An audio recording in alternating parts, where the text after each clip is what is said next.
Assalamu Walaikum. Hello friends, how are you? Welcome back to my another video. In this video, I am going to show you how to insert copyright symbol in publisher without keyboard. Let's get started. Firstly, we have to open a publisher document. Now we want to insert copyright symbol without keyboard. Go to the page, then click inside the text box, then go to the insert menu.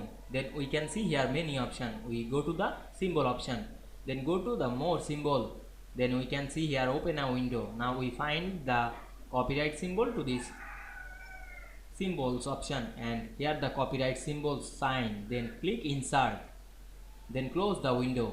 Now we can see we insert a copyright symbol this publisher document without keyboard very easily. I hope you enjoyed the video. Please like, comment, share and subscribe my channel. Thanks for watching.